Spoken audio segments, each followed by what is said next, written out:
In this video, we are going to discuss about discontinuous electrophoresis. Now, in continuous gel system, the separating media consists of a single gel with uniform pH.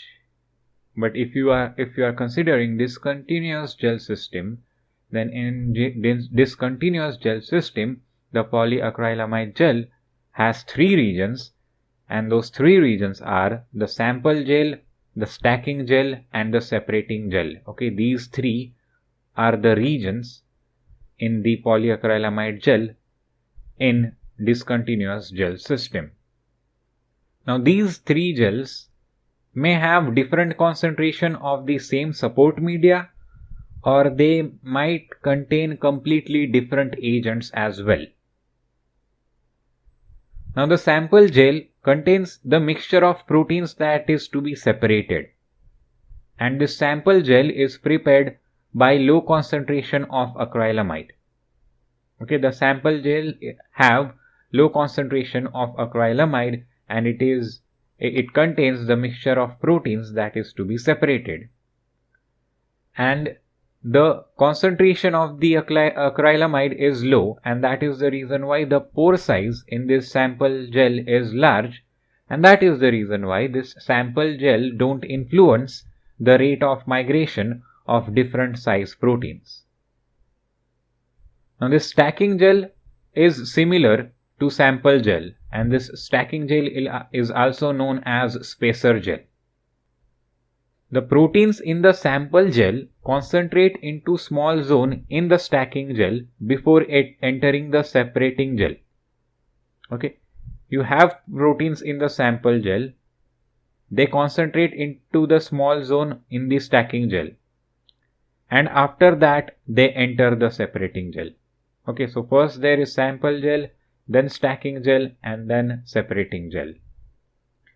Now, separating gel, which is also called as running gel, differs from the other two regions in the fact that this separating gel have greater concentration of acrylamide, and due to high concentration of acrylamide in the separating gel, the pore size is small, which gives the sieving effect. Okay, so as compared to sample gel and stacking gel, the separating gel is having high concentration of acrylamide and hence having small pore size. Now, the sample is usually dissolved in glycine chloride buffer of pH 8 to 9 before loading into gel. Okay, you have this glycine chloride buffer with you, you dissolve sample into it, and after that this solution is loaded into the gel, and this glycine chloride buffer which you are using has the pH of 8 to 9. Now, as this glycine chloride buffer is having glycine, the glycine exists in two forms at this pH of 8 to 9, and those two forms are zwitterion form and anionic form. Okay, so in your glycine chloride buffer, the glycine is exhibiting two forms, that is zwitterion form and anion form. So this is how the setup of the discontinuous electrophoresis looks like. Okay, so this is the front view and this is the side view. Now, these things are the upper buffer reservoir, which has the pH of 8.3. Then this region is the sample gel, which has the pH of 6.7, and this green region is the spacer gel, which has the pH of 6.7, and then this again yellow space region here is the separating gel, which has the pH of 8.9, and this is your lower buffer reservoir. Okay, so in the lower buffer reservoir you have your anode, and at the upper buffer reservoir you have your cathode, and the gel, these three types of gel are held between two glass plates. So the structures in reds are the two glass plates which are holding these three kinds of gel into them. Okay, so this setup, the discontinuous electrophoresis, is made up of upper buffer reservoir, then sample gel, then spacer gel, then separating gel, and then lower buffer reservoir. Now when voltage is turned on, the buffer ions and the protein sample move in the stacking gel, which has the pH of 6.7. Okay, buffer ions that are glycinate and chloride and the protein sample move in the stacking gel when the voltage is turned on. Upon the entry in the upper gel, the concentration of glycine zwitterion increases, and that is the reason why there is no electrophoretic mobility. Since most of the protein sample is in the anionic state at pH 6.7, they replace glycinate as mobile ions. So the ions which have a greater charge will move faster and they will be leading ion, and ions which have lesser charge will be trailing ion. So the relative ion mobilities in the stacking gel will be like this. Okay, chloride will be having the highest mobility, then protein sample, and then glycinate above it. Okay, so glycinate have the least mobility in the stacking gel, and the chloride is having the highest mobility in the stacking gel, and because of this, protein sample is held in between them. Okay, and that is the reason why the sample will accumulate in a thin concentrated band, and the sample will be sandwiched between the chloride ion and the glycinate ion as they move through the upper gel.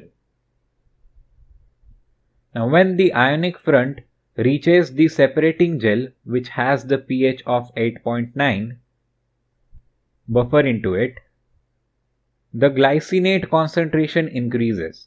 That is, the anionic glycine and chloride carry most of the current now. Okay, it was in the zwitterionic form. It comes into anionic form, and this anionic glycine and chloride now carry most of the current. And this is happening because the buffer has the pH of 8.9 now. Now the protein sample, which are now in a narrow band, encounter both of these things, that is the increased pH and decreased pore size. Okay, when the protein sample comes into the separating gel, they encounter the increased pH of 8.9 and the decrease in the pore size. Now the thing is that increase in pH increases the electrophoretic mobility, but the small pores decreases the mobility.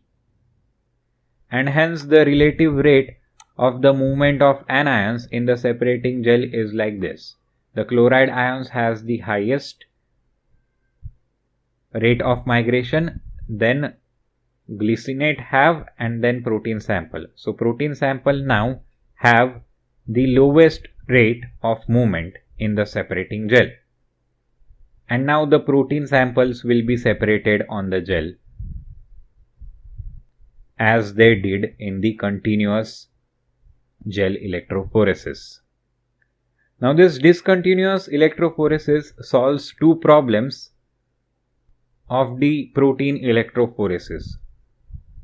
Okay, this discontinuous electrophoresis prevents the aggregation and precipitation of the proteins during the entry of the liquid sample into the gel matrix. Okay, if you are doing continuous gel electrophoresis, then there is aggregation and precipitation of protein when the sample enters into the gel matrix. Okay, but if you are using the discontinuous electrophoresis, then this aggregation and precipitation of proteins is prevented, and this discontinuous gel electrophoresis promotes the well-defined bands as well. Okay, so that's all for this video. Thanks for watching. See you next time.